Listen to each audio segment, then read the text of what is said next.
Runtuhnya Kerajaan Tulang Bawang dan Kerajaan Kota Kapur.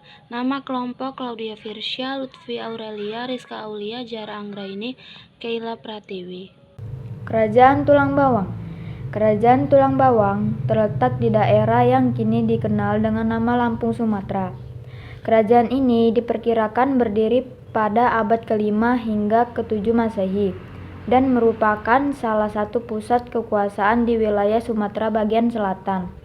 Meskipun kerajaan ini pernah berjaya, akhirnya mengalami keruntuhan yang disebabkan oleh beberapa faktor sebagai berikut. Pertama, persaingan dengan kerajaan lain. Kerajaan Tulang Bawang menghadapi ancaman kerajaan-kerajaan yang lebih besar seperti Sriwijaya. Kedua, perpindahan jalur perdagangan. Perubahan jalur perdagangan yang lebih menguntungkan bagi kerajaan-kerajaan lain seperti Sriwijaya menyebabkan kerajaan Tulang Bawang kehilangan akses vital ke perdagangan internasional yang menguntungkan sehingga perekonomiannya terganggu. Yang ketiga, konflik internal dan ketidakstabilan politik. Terjadinya konflik internal dalam kalangan keluarga kerajaan serta lemahnya pemerintahan juga menjadi penyebab utama keruntuhan Tulang Bawang. Kerajaan Kota Kapur. Kerajaan Kota Kapur terletak di Pulau Bangka, bagian dari Kepulauan Bangka Belitung, berdiri pada abad ke-7 hingga ke-10 Masehi. Kota Kapur dikenal sebagai kerajaan maritim yang memiliki peran penting dalam jalur perdagangan internasional. Namun kerajaan ini juga mengalami keruntuhan akibat beberapa faktor. 1. Persaingan dengan Kerajaan Sriwijaya. Kerajaan Kota Kapur terpaksa menghadapi tekanan dari Kerajaan Sriwijaya yang semakin berkembang pesat.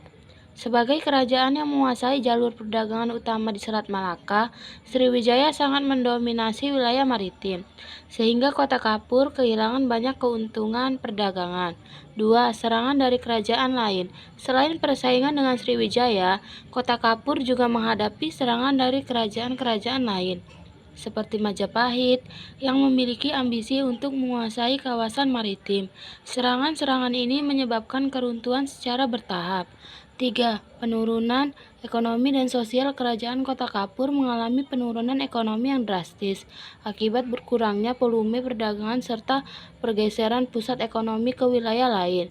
Penurunan ini memperburuk kondisi sosial dan politik kerajaan, yang akhirnya menyebabkan kemundurannya.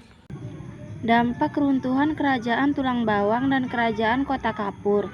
Keruntuhan kedua kerajaan ini memiliki dampak besar terhadap sejarah Indonesia, terutama dalam konteks pembentukan kerajaan-kerajaan baru yang muncul setelahnya, serta peralihan jalur perdagangan yang semakin penting bagi perkembangan ekonomi di wilayah Nusantara. 1. Munculnya kerajaan-kerajaan baru setelah keruntuhan Kerajaan Tulang Bawang dan Kota Kapur. Kekuasaan di wilayah Sumatera dan Bangka Belitung berpindah tangan kepada kerajaan-kerajaan besar lainnya seperti Sriwijaya dan Majapahit. Kerajaan-kerajaan ini mengambil alih peran penting dalam perdagangan maritim dan politik.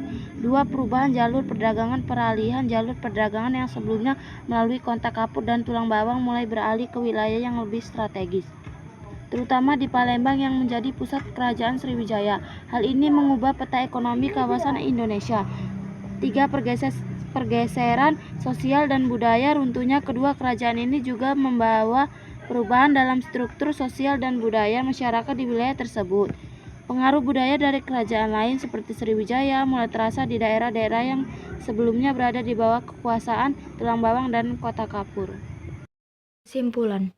Runtuhnya Kerajaan Tulang Bawang dan Kerajaan Kota Kapur disebabkan oleh kombinasi faktor eksternal dan internal yang meliputi persaingan dengan kerajaan lain, perubahan jalur perdagangan, serangan dari luar, serta konflik internal dalam kerajaan. Dampak dari keruntuhan ini sangat besar, terutama dalam perubahan struktur kekuasaan, ekonomi, dan sosial di kawasan Sumatera dan Bangka Belitung. Keruntuhan kedua kerajaan ini membuka jalan bagi kebangkitan kerajaan-kerajaan besar lainnya di Indonesia yang memainkan peran kunci dalam sejarah Indonesia.